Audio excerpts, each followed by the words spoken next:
There we are. Hey, Hello. Ro. Hello, hot bricks. Ugh. Oh, Jesus. Hello out there in Viewerland. I'm about as fucked up as a football bat tonight. Jesus. Hey, folks, what's going on? Sorry. Life is kind of being interesting to me tonight, so I can't even talk. Like, it's great. I'm going to do a podcast. Very interesting. If you're gonna do the laugh, you gotta do it right. You gotta go.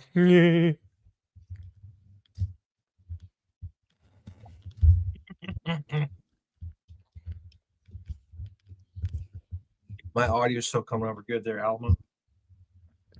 That's a big 10 for the McNugget.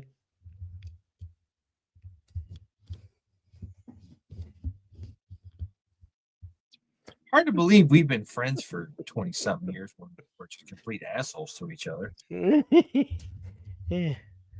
It's all Well, done. folks, good evening. Yeah, love my ass. Okay. If it's love, it's distant love. That's what the fuck that is. Anyway, hi everybody. Welcome back to the latest and greatest episode of the Battle Bros podcast. My name is Mac. This is Alamo. How the hell are you? It is Friday, October 10th, 2025, and this is our newest episode for our show. If it's your first time catching the show, we have a channel on YouTube. You can search the Battle Bros podcast on YouTube, and it'll from there it can connect you to all of our social media sites. You can go on Instagram, you can go on X, you can go on Facebook, all that good stuff. Every single show that we have done up to this point, except for tonight, is available on YouTube. So far, that's 112 total. And then usually the following Mondays, we've been getting the episode posted to Spotify and all of the audio streaming services, so on and so forth. So check those out there. But if you would please, we would really appreciate it if you would hit like, subscribe, hit the share button, that notification bell, all that good stuff, just so you can be updated as to, hey, they got another show coming up. And when it's finally available, the hype button, which I think is available for us at 500 subscribers. So we've got a ways to go. For the notification bell? Oh, no. For the hype button. Yeah. So if you're new to the program, Alamo and I have known each other for a number of years, a couple of decades. We were friends in high school. We were both in high school when 9/11 happened, which changed the trajectory of our lives from there on out. We both ended up joining the military post 9/11, went on, served in a couple of different ways, different theaters. I was in Afghanistan, Alamo was in Iraq, and then we also served in different ways as well. He was active duty, whereas I was the National Guard. So we kind of offer a couple of different perspectives, but we'll kind of tell you what the show is about and how it got started on stuff at the very end there. So, yeah, so thanks for joining us. If you caught our show last week was a first of sorts. We had a repeat guest. Our good friend Brent Lee was on the show, and he was our very first VIP segment that we did. And he was also our first book review. It's also our first book review. So, and our first repeat guest. Well, I think Brian was. No, Brian was the first. Brian was, but he's our first first book review author. So yes, we're actually going to reference his book a little bit tonight. Tonight's conversation that we're going to have actually kind of sort of derived from last week's conversation. But again, he was on to talk about his book that he just wrote entitled Between the Echoes, The Reality of PTSD.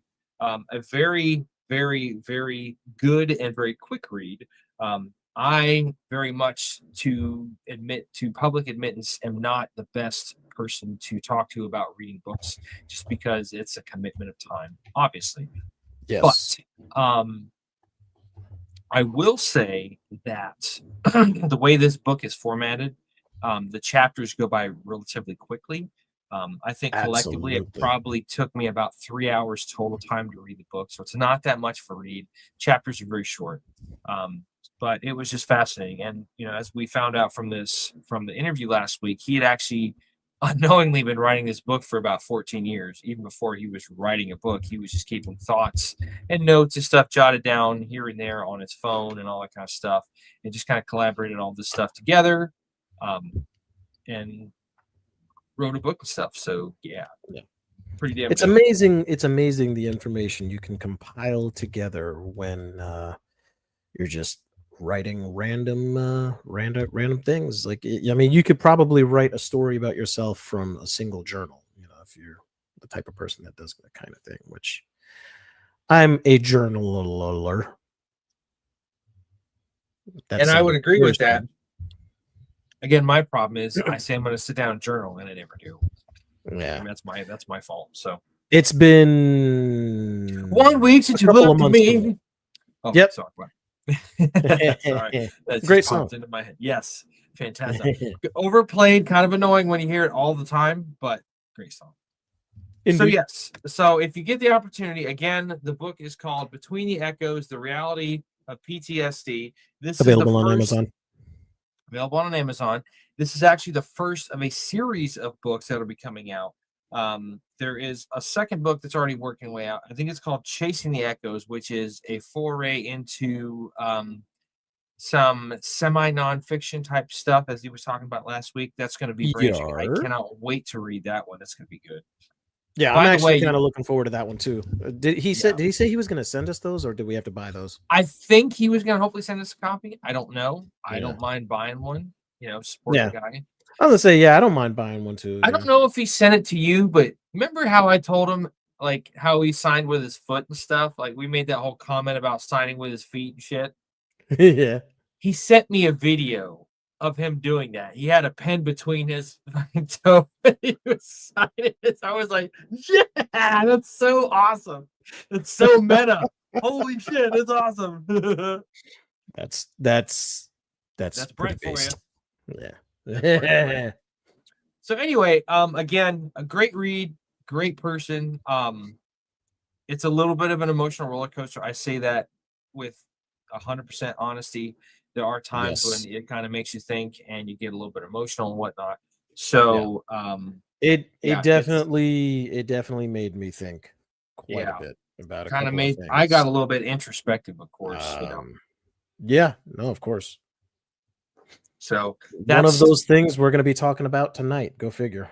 yes, it's the conversation tonight is going to be a spinoff of that, but And we'll get to I that. took notes, folks, like I showed Brent last week. I took notes. And you know what's funny is there's actually a workbook that goes along with that, and Alamo made that into a textbook of some sort in time and stuff. So he made notes and all that kind of stuff. So props to you, my good guy. Hey.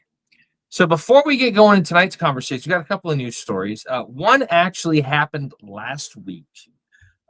Last week was October 3rd, and last Friday, October 3rd of 2025, was the 32nd anniversary of the Battle of Mogadishu. God, which is crazy, which was popularized it is by the movie Black Hawk Down. The movie is still a classic. It's a good if you're a war movie, if you're a military buff, it's still a fantastic movie. There are a few I don't want to say creative, but there are a few points where the movie doesn't exactly follow. There's a lot more forces involved than are portrayed in the movie. The movie primarily focuses on 75th Rangers. I think it was 3rd Ranger Battalion and some some guys from Delta Force, but there was actually quite a few other people there as well. I believe there were some SEALs and PJ and some other stuff. But I've heard the book is fantastic. I have a copy of it somewhere. I just haven't sit down. Again, it's a big ass book. I just don't have the time to sit down and read it. It also goes into a lot more detail with a lot more things and sees it from a lot more of the guys on the ground's perspective. For sure. So crazy enough, that was 32 years ago last Friday. Didn't catch it in the news. We kind of, lost that to kind of, oopsie that a little bit. So, but still want to recognize that there's, and the some of the big things, there was quite a few troops that were killed in action. I believe it was like 6 or 8 or something like that, or was it higher than that? It was like 6 or 18, 16 or 18. It was something like that, yeah. Most notably, there were 2 guys from Delta Force, Shugart and Gordon, Yeah. Gary Gordon and Randy Shugart, who were posthumously awarded the Medal of Honor, the first such recipients of the Medal of Honor since the Vietnam conflict. So that was a big deal. Yep. So yeah. Some other news we have is there is an article that Alamo pulled up from military.com. There are some veterans of Bravo Company 2nd Battalion, 8th Infantry Regiment, 4th ID that are going to be honored with long overdue Bronze Stars for their action in Vietnam. It was actually, took place, this is 5 decades in the making, but this finally happened on September 18th at a American Legion Post 1 in Omaha, Nebraska, which is pretty crazy. Yar. It was also it was overseen by Army Major General John Wiedner, Chief of Staff Strategic Command, and Colonel Robert Neubauer, Commander of Army Corps of Engineers, Omaha District. 5 veterans were presented with the Bronze Star Medal. First Lieutenant John Schaefer, Sergeant Don Cantasesi, Specialist Ronald Coleman, Roy F. Klein, and Stephen Wittenberg. Medals honor soldiers that rushed into fire to aid comrades, provide critical leadership under pressure, or expose themselves to danger so others can survive. So, hey, sometimes it just takes a little long, but you're going to get your due. Receiving honor were Specialist Arturo Quayler, Specialist Charles Emery, Sergeant George A. Jones, Sergeant Dale G. Leifer. Cuellar. Sure. Sergeant Thomas P. Salmore, Specialist Marvin S. Weiss, Specialist Ronald Wolf, and Specialist Clarence Kirshner, combat medic. So, congratulations to you guys. Sorry it took so long, but hey, good job going out there and being badasses in your own. Fucking hell. So, all right. So, conversation tonight. Indeed. So, before we get started and tell you what our episode's about, if you didn't already see the title of it, we're going to be talking about the subject of imposter syndrome. And the reason that we're talking about this, before we get started, I want to read one of the, it's a quick little read. It is chapter 4 of Brent's book. So the way the chapters are broken down is it talks about, he refers to these memories of different things as echoes. So you have like a before the echo, which is going to give you some context of what it's about, the echo itself, and then after the echo. So this is the echo portion of chapter 4 from the book Between the Echoes by Brent Lee. I've spent years battling imposter syndrome, but never the way I did in that ring. It was supposed to be a space for combat veterans, the kind where you don't have to explain why your back's to the wall or why you haven't slept right in years, the kind where your silence is understood. I showed up, grabbed a seat, and settled in. We joked like Marines do, dark humor, quiet nods, that familiar energy. But something felt off. I started asking questions, small ones. Where were you stationed? Which deployment? Iraq? Afghanistan? The answers came back soft. Oh, I never deployed. No, I was at Lejeune the whole time. One by one, it hit me. I was the only one at the table who had been to war. And yet, they were here. Sitting through a talk on combat trauma, nodding along like they understood it firsthand. And that's when the strangest feeling crept in. Not anger, not judgment, but doubt. For a moment, I started questioning my own service. Am I overthinking this? Am I being dramatic? Was it really that bad? I started replaying moments I've carried for years, trying to convince myself that what I felt was valid. Because in that room, surrounded by people who hadn't lived it, I started to feel like I was the imposter. It wasn't the last time it happened. At work, a fellow Marine, now a director, questioned why I needed therapy. I served 4 years in an MP and I'm just fine, he said. He never deployed, never left the country, but his voice carried more confidence than mine did in that moment. Here's the part no one tells you.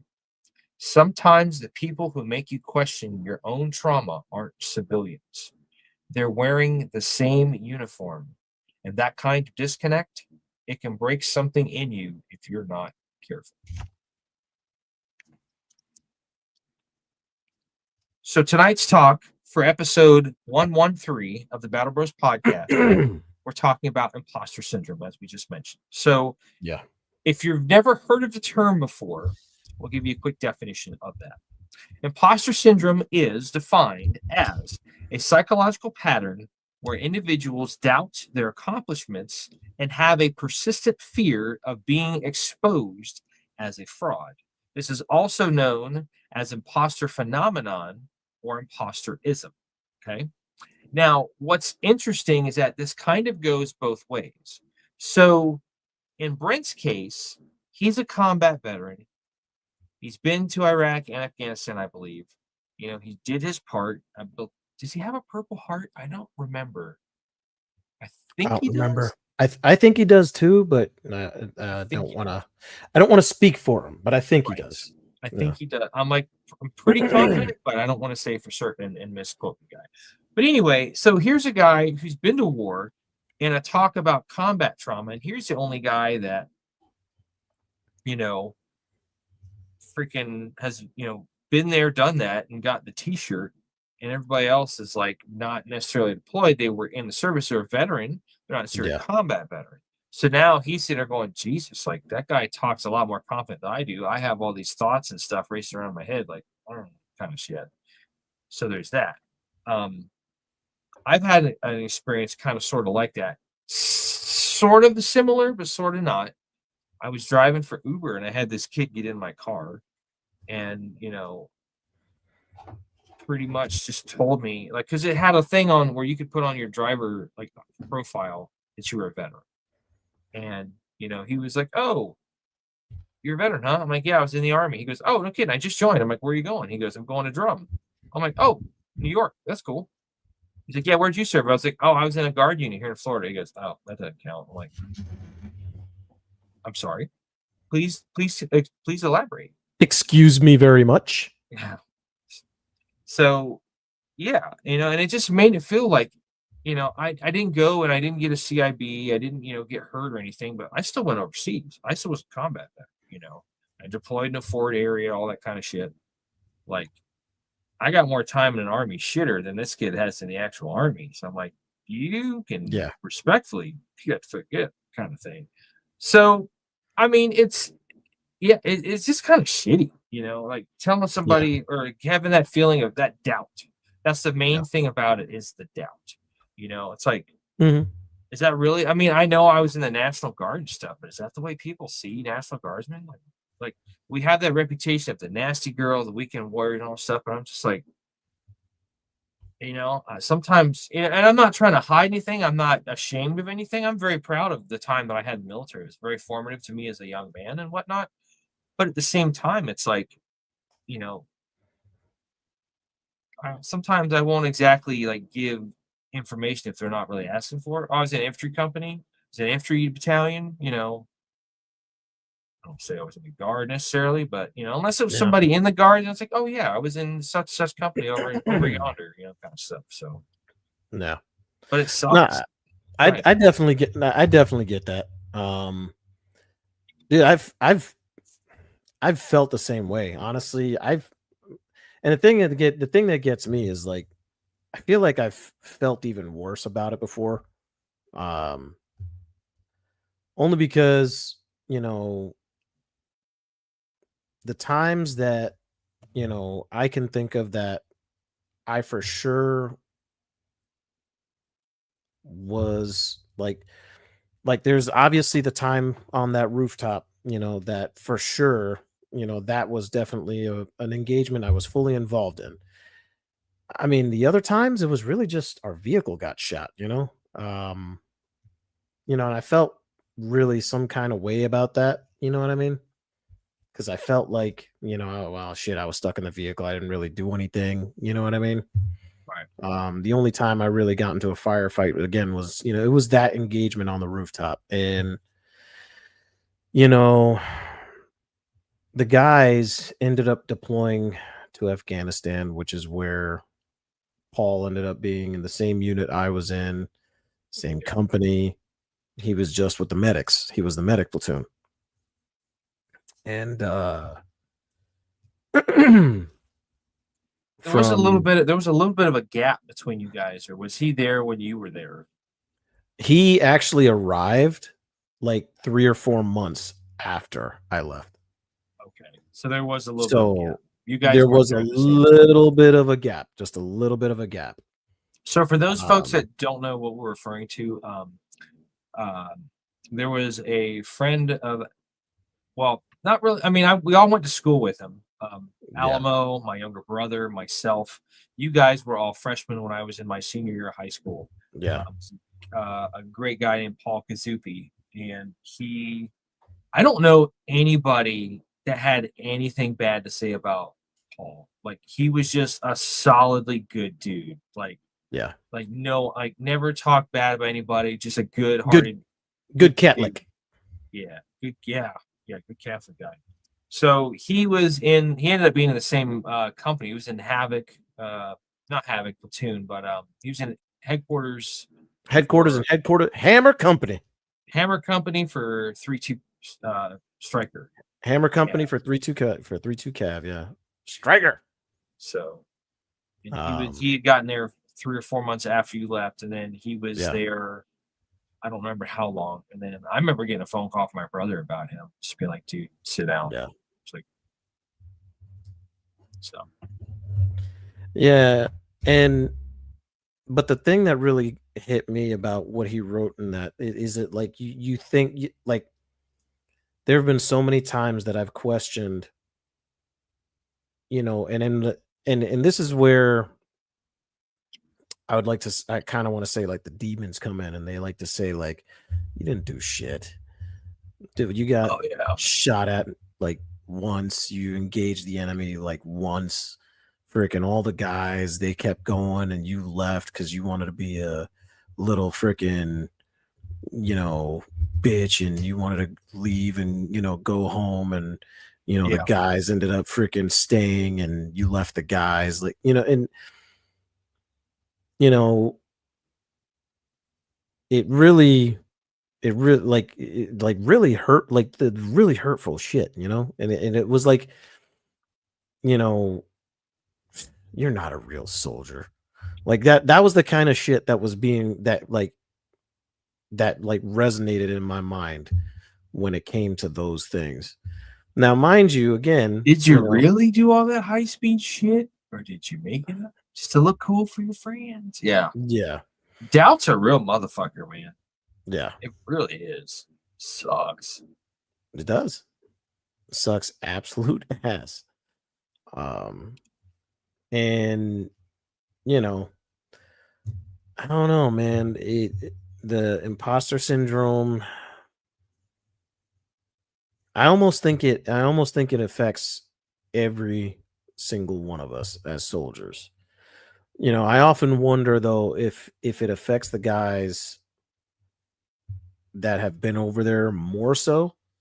Um, I wonder, like, I often wonder if there's like a statistic or some kind of study that's been done on it that makes people think, like, is it possible that combat vets that have deployed, do they feel it worse off than anybody else does? Yeah. I think that'd be an interesting study. And it's funny you talk about like the voices in your head and stuff. So I remember years so back, my daughter got invited to this birthday party, No. Was a good friend of hers. They both went to the same school at the time. She has since moved to another part of Tampa or whatnot. Gotcha. But we went to some place up in Pasco, up in like West Chapel area. It's out there where the outlet malls are. I forget the name of the place, but it's some kind of like event place. I think it's called Main Event now I think about it. Anyway, so Gotcha. like I'm sitting there and I meet her friend's dad, and I forget what his name was, but he had retired as an E7 out of the 82nd, and I'm just like, oh, hey, like, All American. yeah. So like, and it's funny, That's like, actually one of the units I did want to go to for a long time. Yeah. I'm still proud of where I was, though. Oh yeah, no, I everything happens for a reason. But Mhm. anyway, so I'm sitting there like, and we're kind of just shooting this shit, and I was like, yeah, I'm just infantry company as well, and like not really volunteering too much because it's like all these 82nd guys, man, they're like super proud of being from Bragg, super proud to be paratroopers and get their hooray and all that stuff, and I was just like, yep, cool. And it's like I'm not ashamed of anything, but like it's almost like you kind of like almost put yourself into a fucking hierarchy of some type. You're kind of like if you deployed, you're up a little higher, It's like Jose gives me shit just because he was at Bragg, even though he was a paratrooper. He was a commo guy, but he's like he still calls me dirty nasty leg. I'm like, right. But I'm an infantry guy. Yeah. So you're a paratrooper. Hey, okay, listen here, gay. All right. Blue cord. Awesome. Yes, you have a cab. Yeah. Awesome. Great. Don't care. Yeah. And like Yeah. we kind of give each other shit. And I was like, maybe I'll just like one day on the back of my legs, I'll get dirty on one leg and nasty on the other. Dirty leg, nasty leg, or whatever. Just so when I'm walking, he just see me walk by going, like that kind of shit. Just talk about it. Whatever. But yeah, I mean, like we kind of in a way, like that's a good way that we rib at each other, but it's when it's your own self talking, you're just like, it tends to be a lot. So. Oh yeah. No, So it definitely works at you. Which article do you want to read? Do you want me to read first? Do you want the evidence-based strategies, or do you want me to read the 7 signs of imposter syndrome? Go for it, man. Whichever one you feel like. I'll just put them up on screen. I feel like the 7 signs would probably be maybe be a good one to go with first, and then overcoming afterwards. Like the All right, so we found 2 articles, and again, I want to say thank you to our good friend Brian for giving us some kind of pointing us in the right direction with this. He gave us a fantastic source for some articles that we could cite for the conversation we're having tonight. Both of these articles are from psychologytoday.com. This first one is called 7 Signs You Might Have Imposter Syndrome and What to Do About It. This was updated on 28 December of last year, 2024. So we're going to read over this one. It's not a very long read, but it does have some good information in it. So we're going to go through that. And then we're going to switch over to another article from the same website with a slightly different approach. So again, this is 7 Signs You Might Have Imposter Syndrome and What to Do About It. You can find this on Psychology Today, and it was updated 28 December of 2024, reviewed by Margaret Volpe. So, imposter syndrome is a phenomenon common to high-achieving individuals who may experience self-doubt and high-functioning anxiety in times of high stress. Although it is not a formal diagnosis in the DSM-5, which if you're not sure what the DSM-5 is, that is the Diagnostic and Statistical Manual for Mental Disorders, Volume 5. That is something that therapists such as myself and other folks, they use that to help recognize different symptomologies, some of the pointers, not the pointers, but the characteristics of it, and kind of like the unique factors of it, so to speak. Although it's not a formal diagnosis in the DSM-5, knowing the signs of imposter syndrome can help people address burnout, depression, and anxiety. Also referred to as imposter phenomenon, fraud syndrome, imposters and perceived fraudulence, imposter syndrome, was first described in 1978 by Suzanne Imes, PhD, and Dr. Pauline Clarence, PhD. Recognizing imposter syndrome. Number one, the imposter cycle. One hallmark of imposter syndrome is the imposter cycle, which starts when people face a task or challenge, leading to either over preparation or procrastination. Both of these responses can lead to burnout and suboptimal productivity. Over-preparers believe that they have to work harder than others to get things right, while procrastinators feel rushed and inadequate as a result of working last minute and feel like they will eventually be exposed as frauds. The defining feature of the imposter cycle is that there is only a fleeting sense of accomplishment after a challenge is met or a task is complete. People with imposter syndrome are unable to internalize their own success and may attribute their success to luck or external factors. This perpetuates the endless cycle of self-doubt, fear, and anxiety. However, this can be seen as a strength in some contexts when characterized as humility. Number two, perfectionism. Perfectionism is a significant driving force behind imposter syndrome. The need to achieve unattainable standards and self-driven expectations create a harmful feedback loop of hypercompetitiveness and harsh self-criticism, which is often fueled by comparing oneself to others. While the need to be the best can be a positive driving force and a source of inspiration and ambition for many high achievers, when paired with a harsh inner self critic and talk taken to extremes, perfectionism can lead to self doubt, low self confidence, lack of assertiveness, and workaholism. Unhealthy workaholism. I know they're not exactly talking about the military, but I'm like, yeah. Yeah. Harsh inner self critic. Oh, they must have meant me. Mhm. Number three, superheroism and self sacrificing martyrdom. Perfectionism and the need to be the best can manifest as superheroism and martyrdom, where people sacrifice their own self-interest and self-care for the perceived greater good. Oh, yeah, I remember this part. E.g., team, company, or family. Initially, this behavior might be heavily praised or rewarded, but over time, the superhero role can lead to the harmful dynamic of overfunctioning, underfunctioning cycles in personal or professional settings. The dynamic often results in the person with imposter syndrome taking on unsustainable workload that ought to have been shared or delegated. This overload leads to an imbalance in one's personal life and relationships and eventual burnout, frustration, and resentment. Fear of failure, atychophobia, I think that's Yeah. how it's pronounced, and analysis paralysis. People with imposter syndrome often experience an intense fear of failure, predicting it will expose their inadequacy.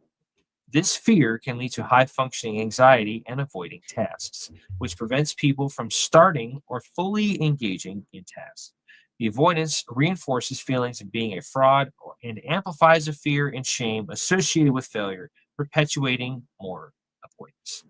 Ooh, Fear, that one right there, dude. I yeah. bet I'm guilty of that one. Like, Mhm. really guilty of that one. Oh, right there with you, bud. I hear you, man.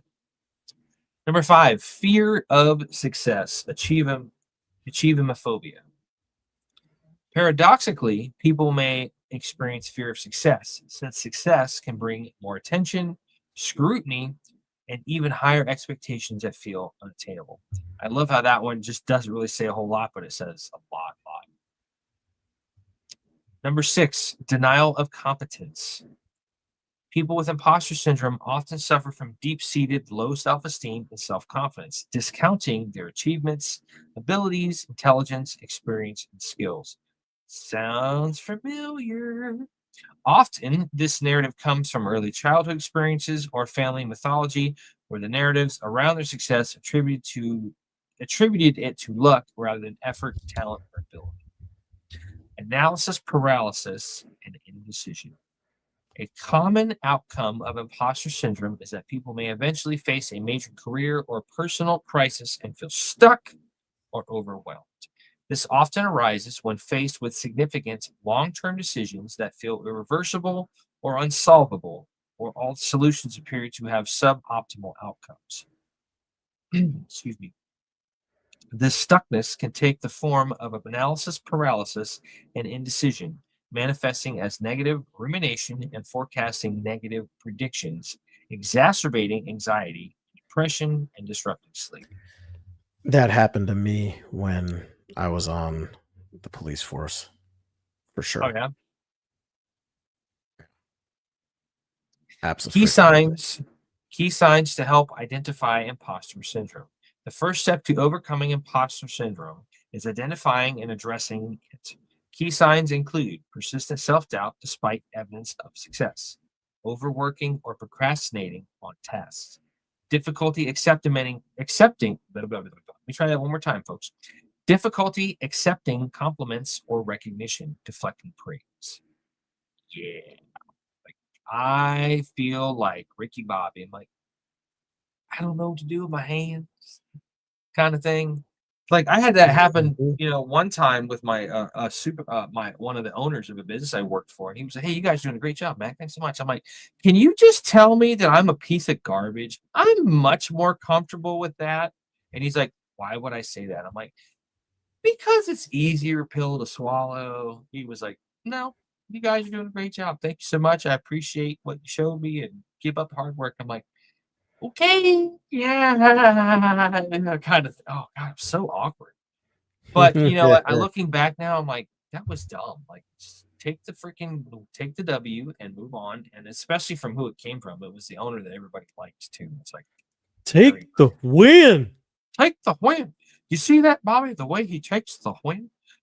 Difficult. Oh, I said that one. Attributing success to luck or other factors other than personal ability.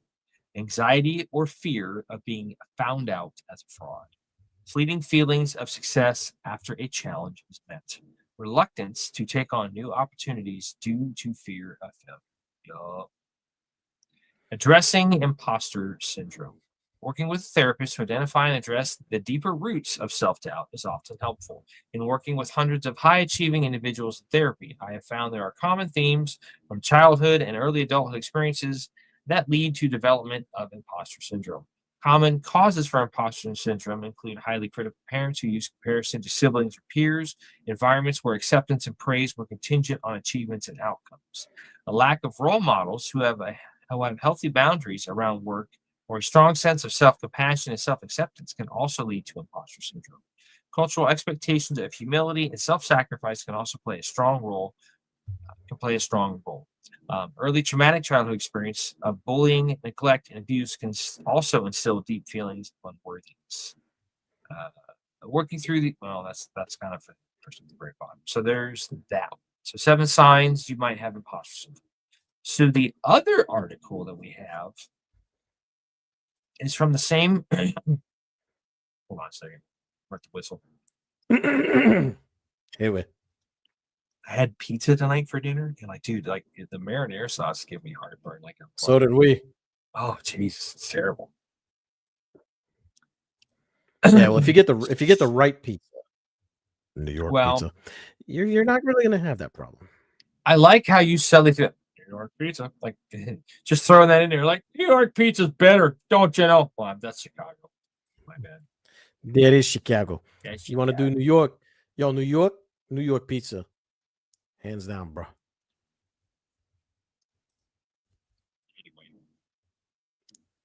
Anyway. So this article is called "Overcoming Imposter Syndrome: 6 Evidence-Based Strategies for Increasing Self-Validation, Confidence, and Worth." This was posted 29 August. Hey, my birthday. 2023. So this is a couple years ago. Reviewed by Ray Parker. Hey, I think Jack and Rose are in that picture. Shut up. Seriously? I was like, what the hell are you talking? Oh my God, he just made a Titanic reference. Good Lord. Speaking of references, it's a quick side story. Yeah. You're in the car and I made some kind of reference to a movie and my daughter recited this. I think it was Grumpy Old Man. It's Grumpy Old Man where he's got the dog. Yep. And the dog passes gas, and his son Jacob is sitting there. He's like, "Pop, what do you feed this dog?" He's like, "Hormel chili." He likes it. My daughter knew that whole scene. I'm like, "Have you seen that movie?" She goes, "No, I've only heard you say that like a million times." I'm like, "Okay, we gotta watch this movie soon because you think they're fucking." I'm just like, "Good lord!" Like this kid knows all this stuff. She really does listen to me, but she can't remember to listen to me when I say take out the trash. Yeah, exactly. Anyway, just something else. All right, folks, squirrel moment's over. So here's the second article. Imposter syndrome, a psychological phenomenon, entails persistent feelings of inadequacy and self-doubt despite evident achievements. We just heard about that. There's a fly buzzing around there. Go away. Correct. Individuals experiencing imposter syndrome often attribute their successes to luck or external factors, disregarding their own competence. This internalized sense of fraudulence can lead to anxiety, fear of exposure, and a cycle of overworking to prove oneself. It Good affects God. If that's not talking about me. right. It affects people across various domains, hindering their ability to recognize their work and contributions. The following will explain how to tackle imposter feelings. Number one, gather accomplishment evidence. Collecting evidence of your accomplishments is a crucial strategy to combat imposter syndrome and self doubt. Start by creating a dedicated space and time to compile tangible proofs of your achievement, such as certificates, awards, and positive feedback. Keep a journal where you jot down successful projects, milestones reached, and compliments received. Utilize screenshots or photos of your work in action, whether it's a presentation you nailed or a project you completed. Don't hesitate to request endorsements or recommendations from colleagues, mentors, or supervisors, which can serve as external validation. Additionally, maintain a record of personal growth moments, highlighting instances, where you tackled challenges head on and emerged victorious.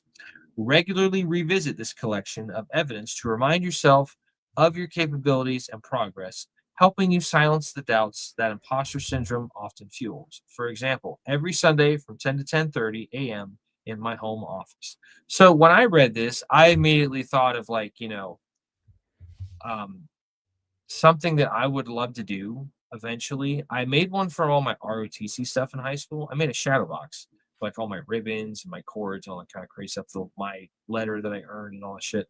I think I'm gonna do that soon with um all the stuff that I got from the military. Like I'm gonna just get duplicates of I everything. got my shadow box right up there.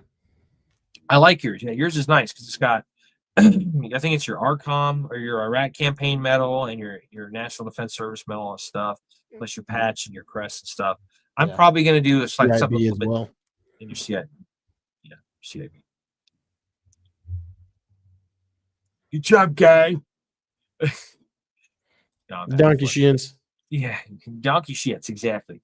But yeah, kind of. So what I somebody said, oh, somebody like when you put up stuff on your office wall or something, it's like a hooray for me wall. You got all your different diplomas and all that stuff. It's like, yeah, all right, I'm gonna do that. So, Different diplomas. different diploma. Like I would love to go back and find my infantry school diploma and put that up in a nice frame or something. All that stuff is somewhere in like a big freaking file Right. thing, and I have Yeah. no idea where it's at. But I have all those certificates. Yeah. Somewhere. For sure. Number two, replace negative thoughts with better ones. Challenge thoughts such as, I'm not good at anything. Instead, ask yourself to come up with three things that you are good at. Another common thought is, I need to work harder than everyone to achieve the same success. Convert that thought to a strength. I have a good work ethic. Many people struggling with imposter feelings believe that they don't belong. It is helpful to remember that you were selected to get that position at work or to get accepted into that program. You didn't slip through the cracks. Committee members know what they are doing and have carefully selected you. Believing that you don't belong would mean that all of these people don't know what they are doing. Number three, define success clearly and tangibly. Often, people with imposter feelings endorse an all or nothing policy of success. I must be successful in all my roles all the time.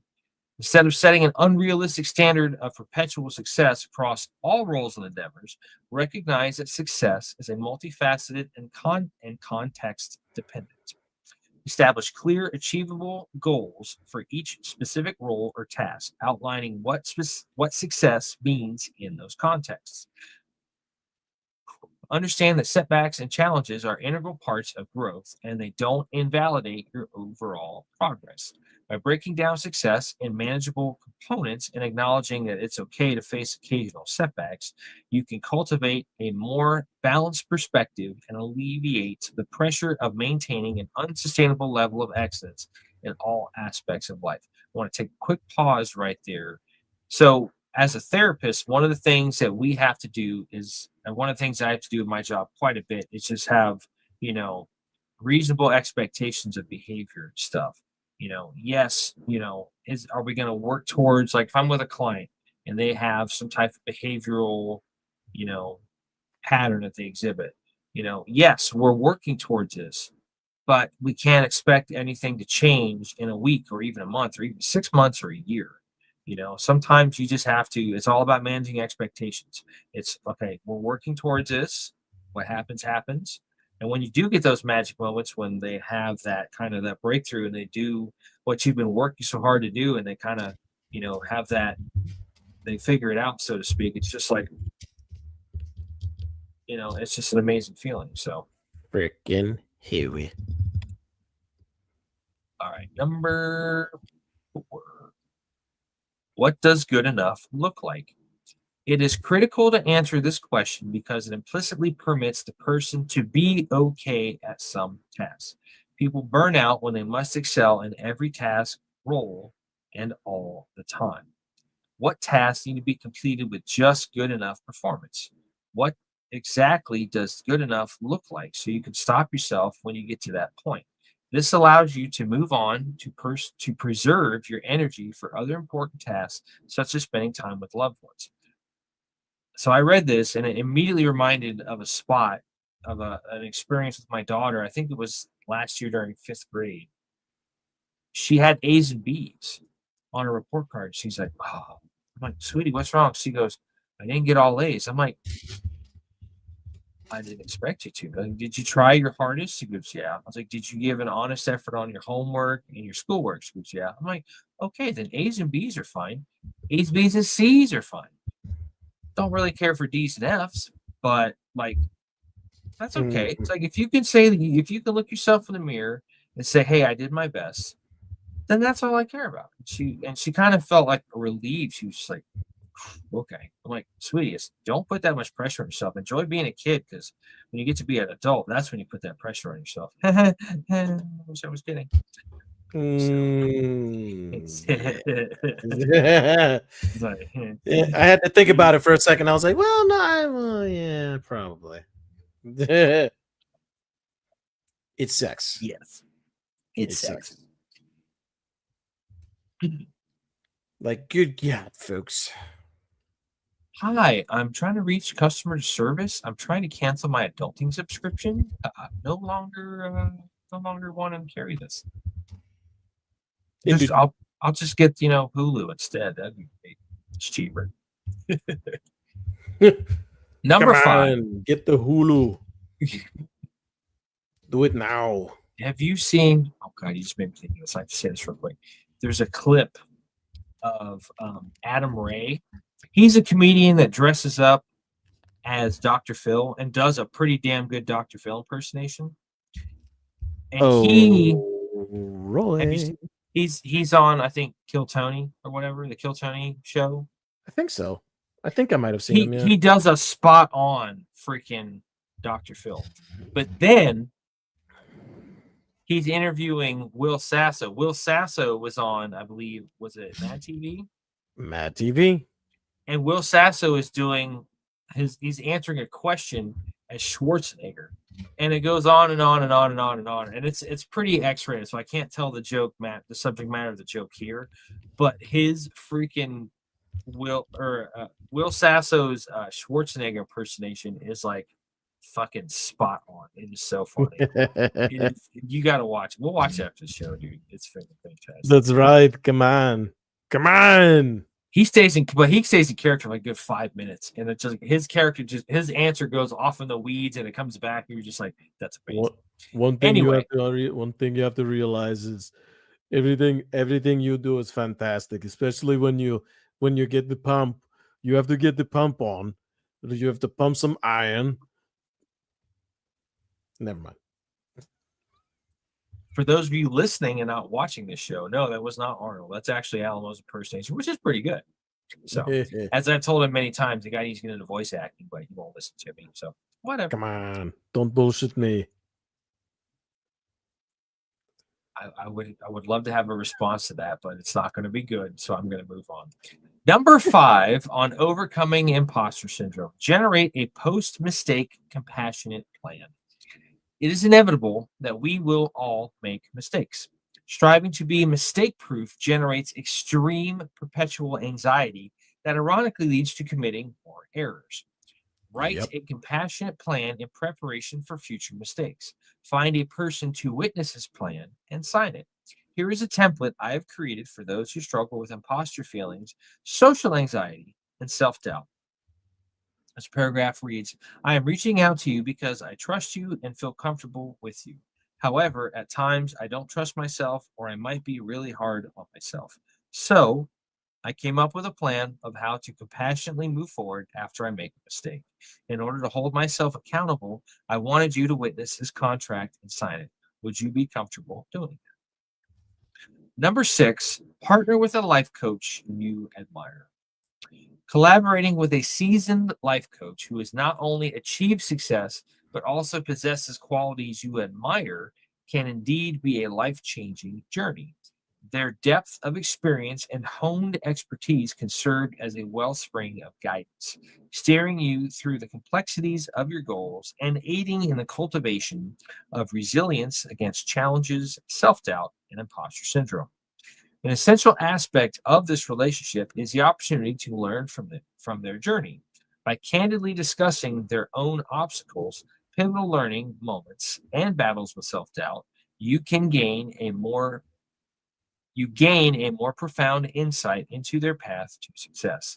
This exchange not only humanizes the concept of achievement, but also equips you with strategies and perspectives that can be instrumental in your own pursuit of growth.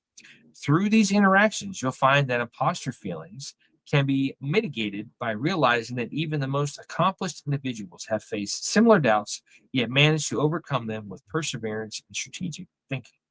In conclusion, the journey to overcome imposter syndrome is both personal and transformative.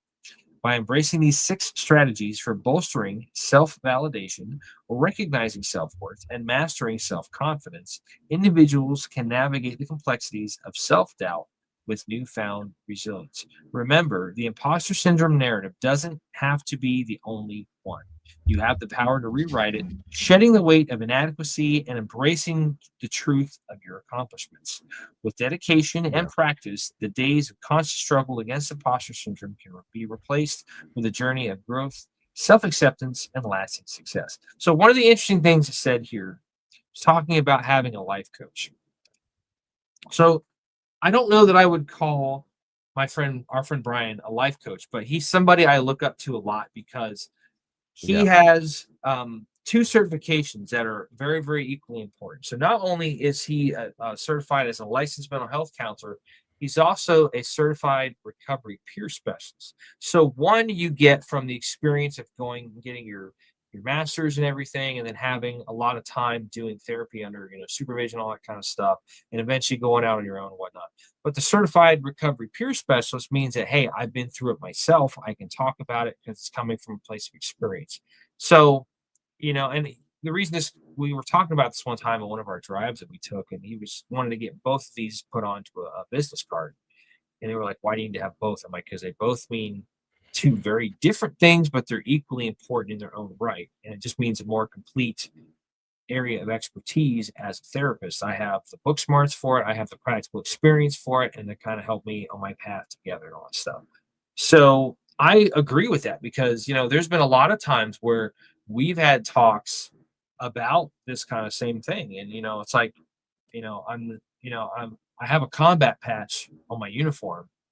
I don't have a CIV. I was overseas in a forward area where we could have had shit blown up at any time, but it was pretty quiet. Like he's like, no, you're a combat vet. You were in a you were deployed. You were working. You could have got hurt if you're a combat vet. Did you see combat?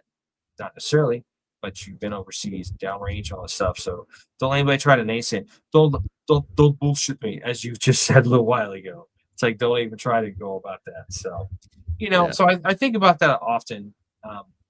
But yeah, I mean, especially now that we're getting farther and farther away from Afghanistan. Like Afghanistan closed in what 2014, Iraq closed in 2021. No, reverse. Iraq Iraq was 2014, 14, Afghanistan was 21. 2021. Yeah, my bad. I think one of the biggest takeaways from really all of this, especially from it was kind of like a common trope in both of these articles was, you got to give yourself some grace. You got to give yourself some credit. And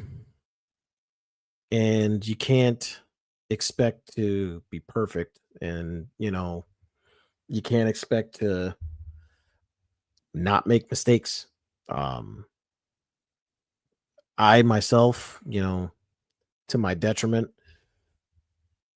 there, there are times where, you know, um, I will not want to make a mistake. Um, and it's like, it almost goes against me. You know what I mean? And I kind of touched on it with the police force. Um, when I was in the police force, I think that was my biggest problem. Um, it was like a balancing act for me. I wanted to make sure that I knew what laws I was looking up. I wanted to make sure I knew that I wasn't, putting somebody away falsely, or I wanted to make sure that I was doing the right thing, on top of being the guy that people in the community look to help them solve their problems, which I understand now that that's probably not what people needed from what I was doing. um it was a much different, it was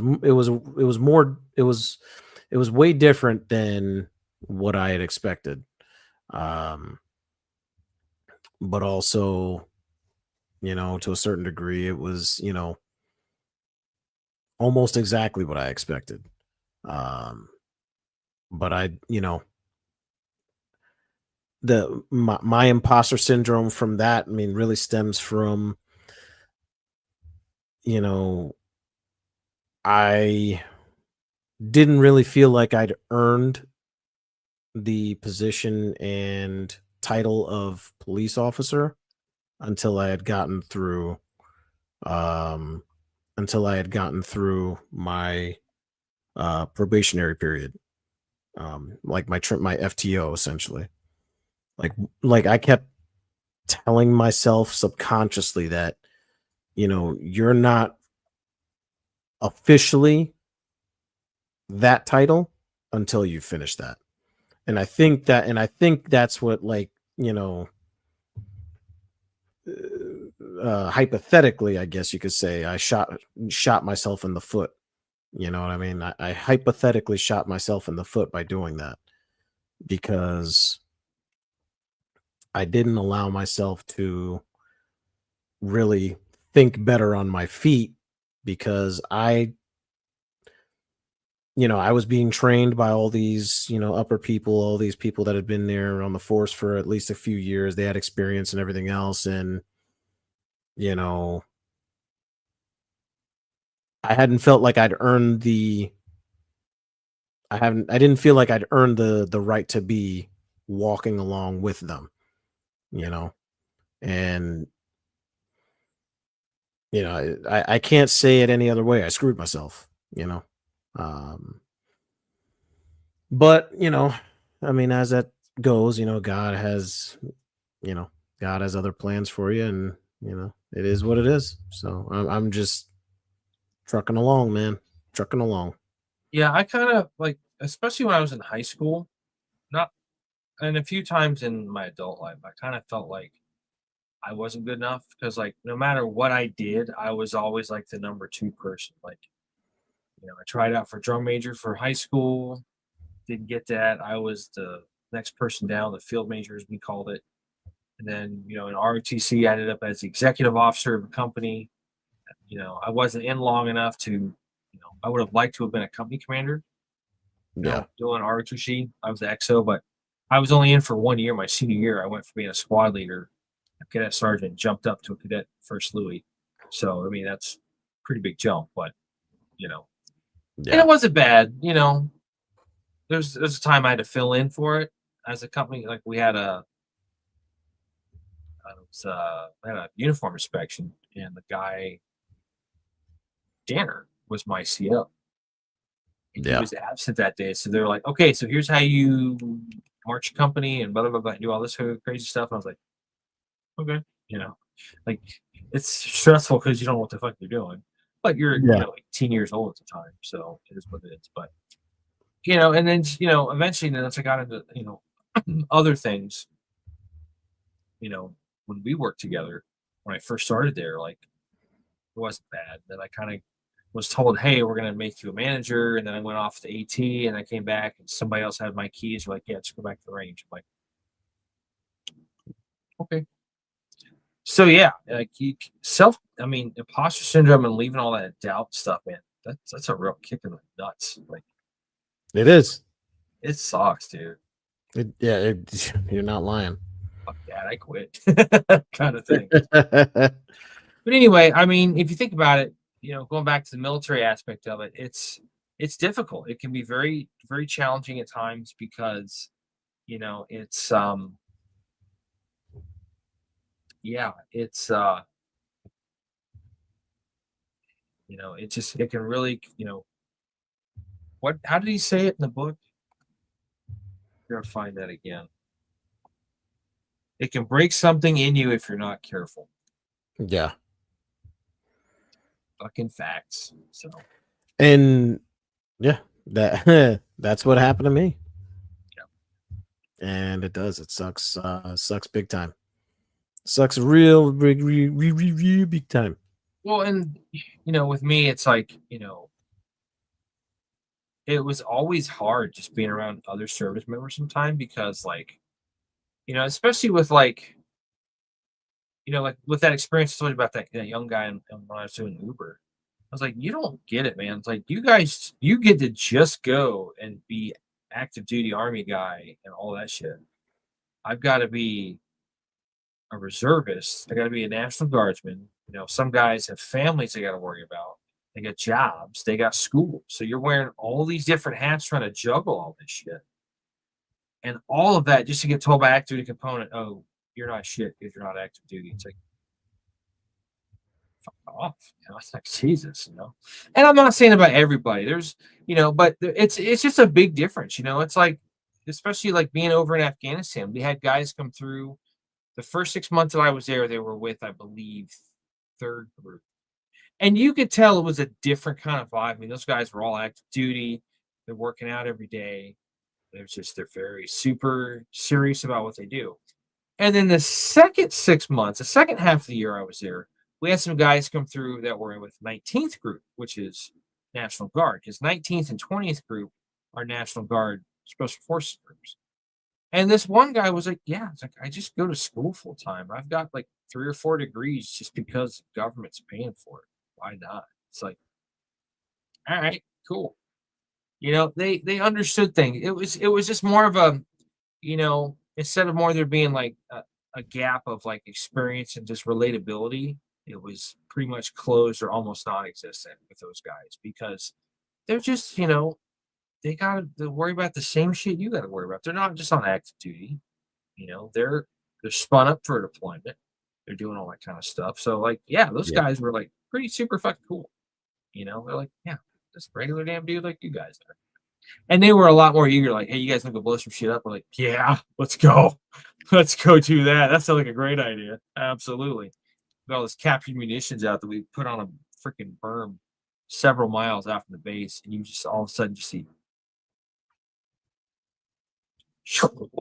just like all this shit. I'm like, fucking cool, man. That's awesome. So anyway, you got anything else you want to add? Not just give yourself some grace, man. If you're one of those people that are experiencing it, take it from us. Give yourself some grace. Things don't have to be perfect. Yeah. I felt like such a crock of shit because like I didn't go over and get a CIB when I deployed. And I was just like, oh. Yeah. I mean, I got a combat pass, but I never got my Dude, I CIB. have one. And I still wonder if I even deserve that damn thing, It's crazy how that works, man. It is what it is, And it's going along with that, dude. I saw a comment. Sergeant Major of the Army Weimer was talking.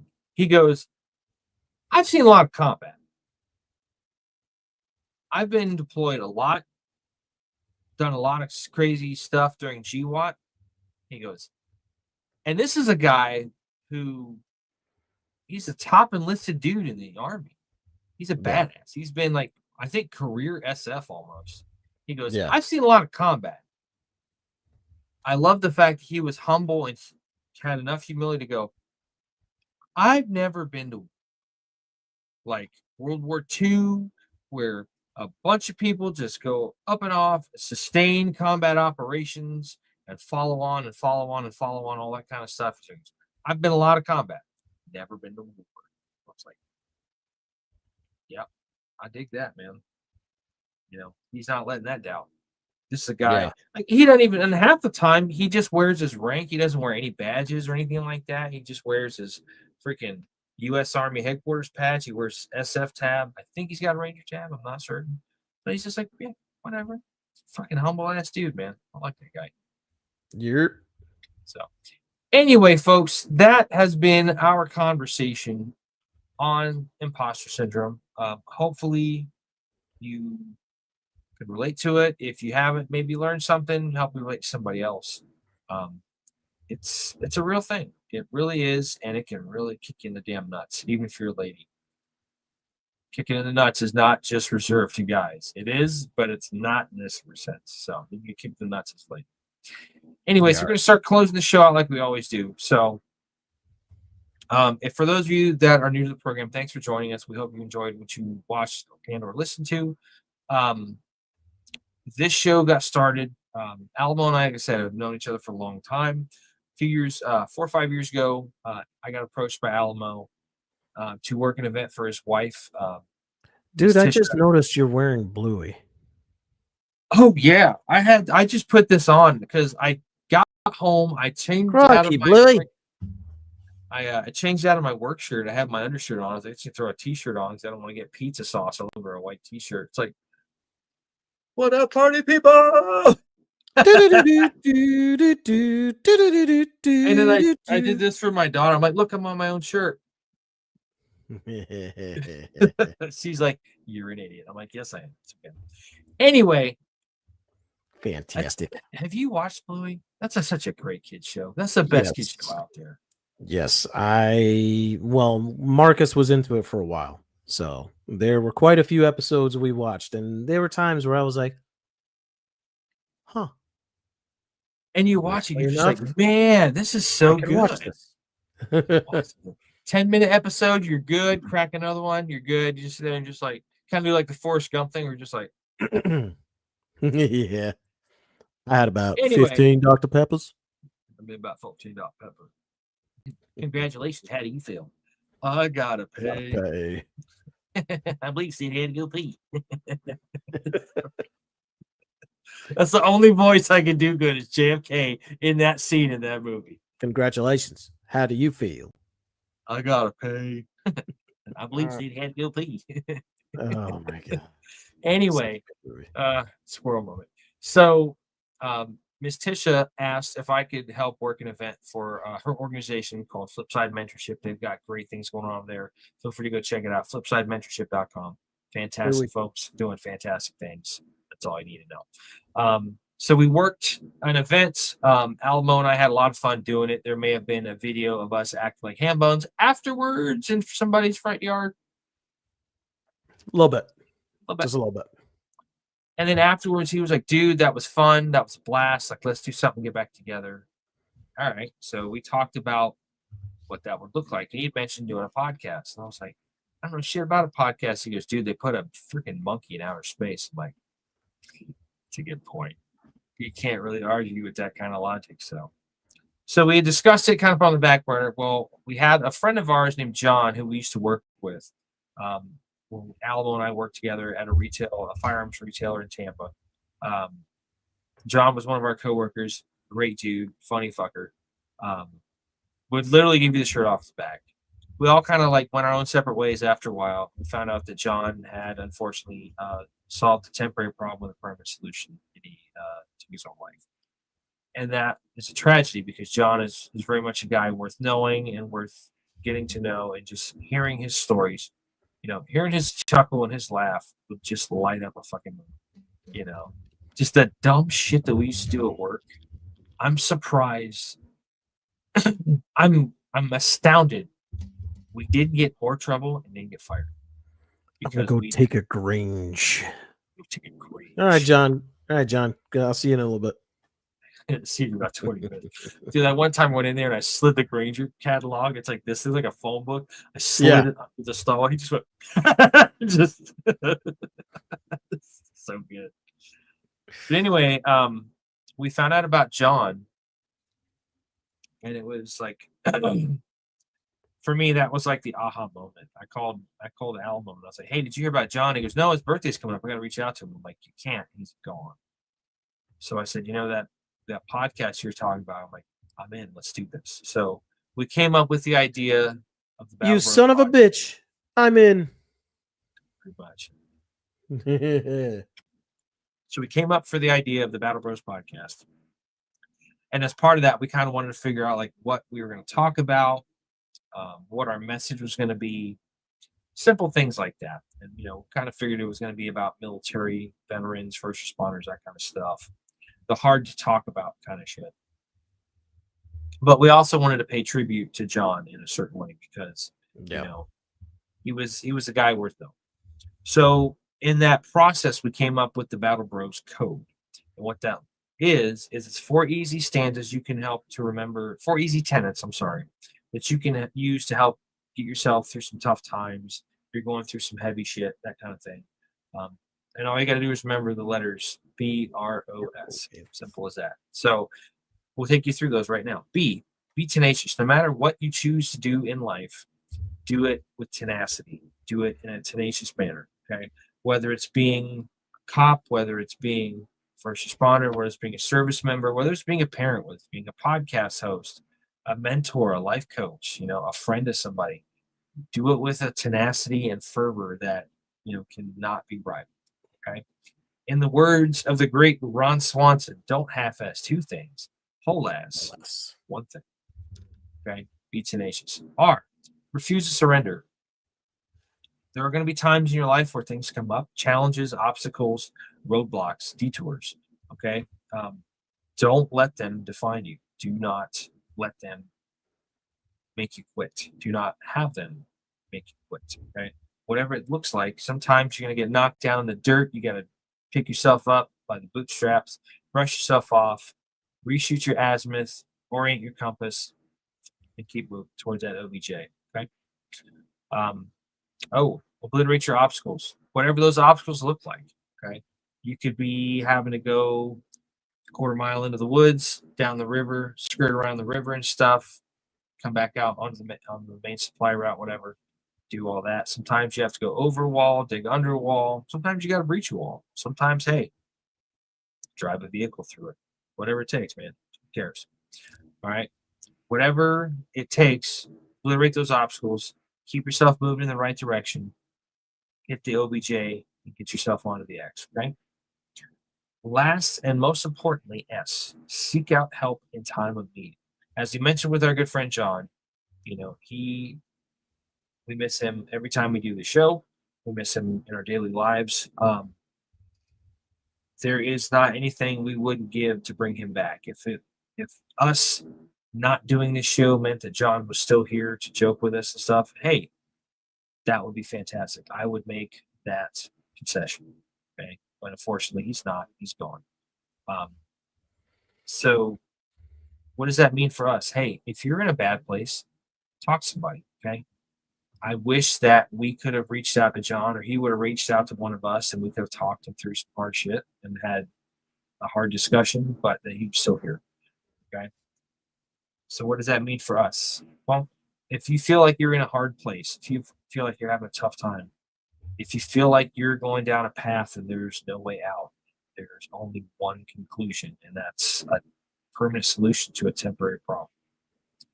Stop and call somebody, reach out to somebody. Okay? If you don't have anybody you can reach out, there are resources out there. Reaching out could be anybody. It could be a family member, a friend, a brother, a sister, somebody you consider more than a friend that kind of crosses that line into friend, family kind of thing. Somebody that understands where you come from, what you've been through, any of those things. If you don't have that kind of resource, okay, if you don't have those people in your life, there are resources out there. If you feel like you're going to harm yourself, stop, pick up the phone and dial 1-800-273-8255. Again, that's 1-800-273-TALK, TALK, 1-800-273-TALK. Or you can dial 988. Man, my throat is killing me for some reason. Mine too. I think one of these kids got me sick at work. They're all hacking like they've been smoking Newports for like freaking years. They're 5 years old. Jesus. For me, it's been allergies. Allergies just been kicking my ass. I'm so happy that there's cold weather coming Monday, dude. Oh my god. Is there really? There's a cold front coming through this weekend. Up northern Florida is supposed to be in the 50s or something. Anyway, we'll get to that in a minute.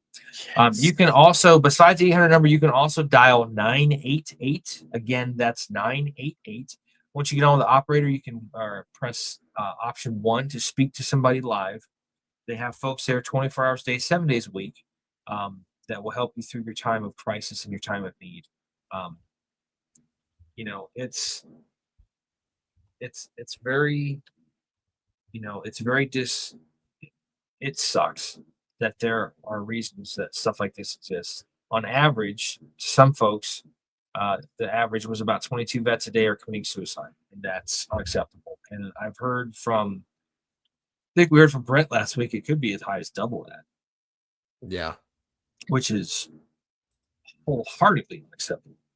So, if we can help to solve that crisis, that's what our mission is going to be. My daughter asked me a while back, she goes, "How many followers do you have?" I'm like, "So, sweetie, I don't know." I said, "That's not really a metric that we're tracking that intensely." I said, "What's more important if somebody comes up and hypothetically the situation goes, they come up and they talk to me in Alamo somewhere, and they're like, hey, I was in a bad place and I was going to do something regrettable and permanent, but I'll listen to your show. You guys talk some real stuff. I appreciate it. I'm still here because of you guys." If we could just say one person, like, hey, that's an accomplishment and I will treasure that forever. Okay. So if you ever feel like that's you or even somebody else that's out there, feel free to share what you've learned here or to tell other friends about it. Sometimes it's not about you yourself watching or consuming the content that we put out. Sometimes you're going to take it and be the messenger and pass it along until it gets somebody that needs to hear it. Okay. But if you can remember to do those 4 things: be tenacious, refuse to surrender, obliterate your obstacles, seek out help in a time of need, then you have a pretty good chance of making yourself get through the day, to fight another day, to fight another day, to fight another day, and still be here. So that's what our goal is on the Battle Horse podcast. So at this point, I'm going to hand it off to my co-host and partner in crime. He's going to do all the social media stuff, and then we're going to get out of here for the night, and we will wrap up the show. So take it away, dude. What's that Bo here in the background? That's Bella. She's the barker. Bo usually doesn't. Yeah. Bo's the head butter. Right. Yeah. At least he doesn't usually bark unless like you're like goofing off with him and he's just like, oh, you're like, really? I want to play with you. Like, you'll bark at me doing this, but you won't bark at somebody coming at the door. Like, okay. They might have treats, Dad.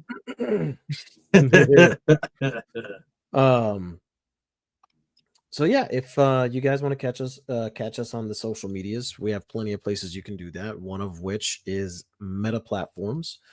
Um, the first one being facebook.com. That's /battlebros.podcast. You can also catch us on Instagram at battlebros_podcast.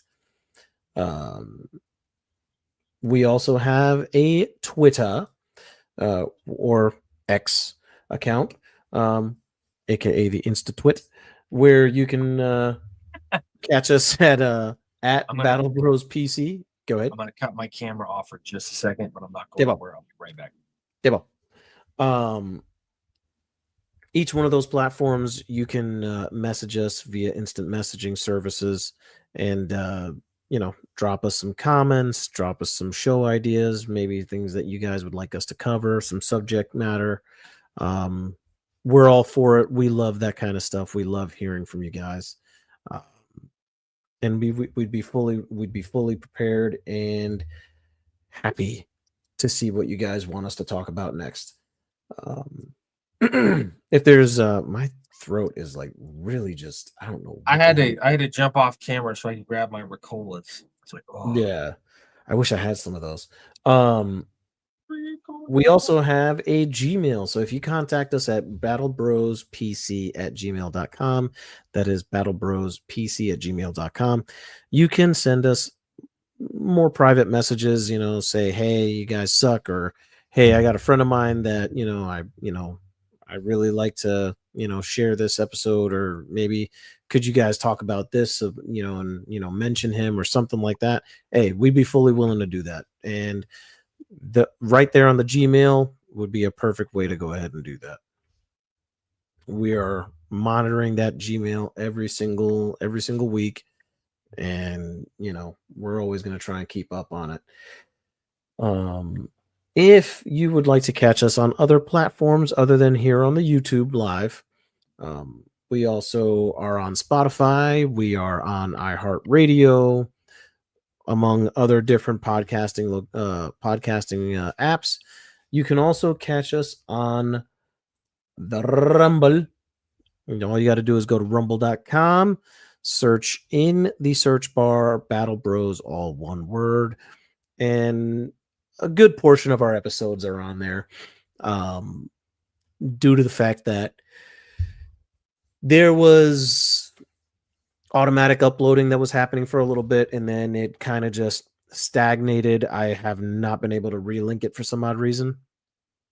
So I've had to go in there and kind of upload everything, manually. So pretty much everything from episode I don't remember, and till this episode, once I get it uploaded, is going to be on there.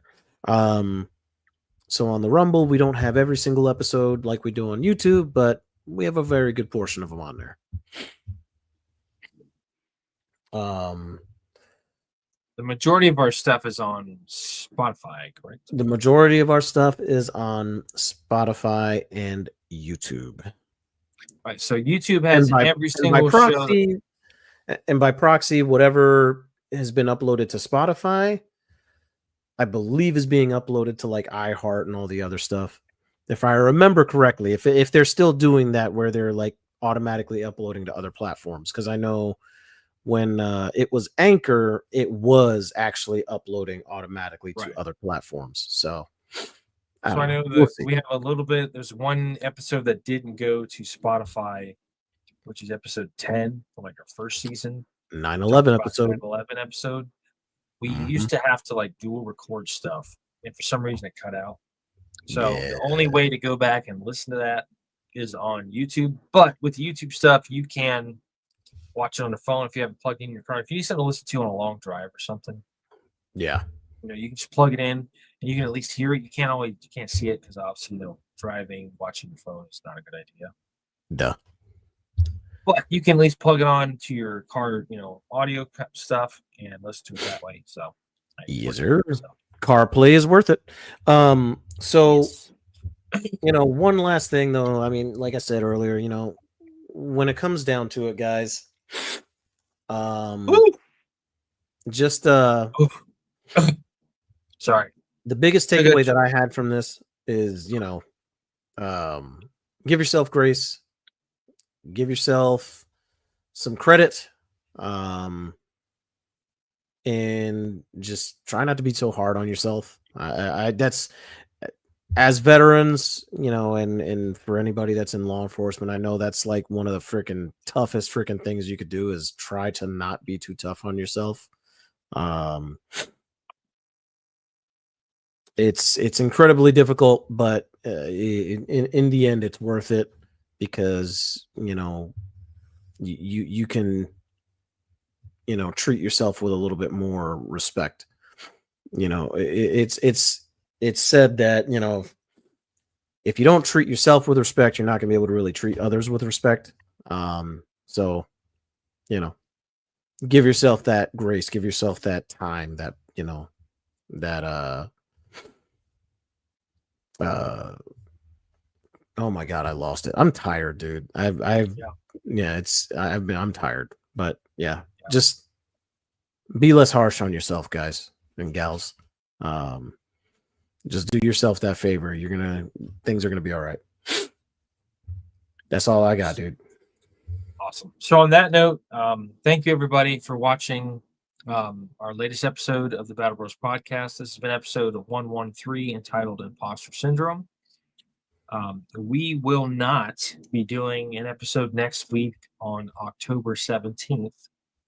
We have some personal plans that are conflicting with doing a show, so we're going to take that week off. And the next week after that, because I'm going on a business trip. 2 weeks in a row? 2 weeks, yeah. Maybe I'll just get on here and do one by myself and just be like, just talk. You should.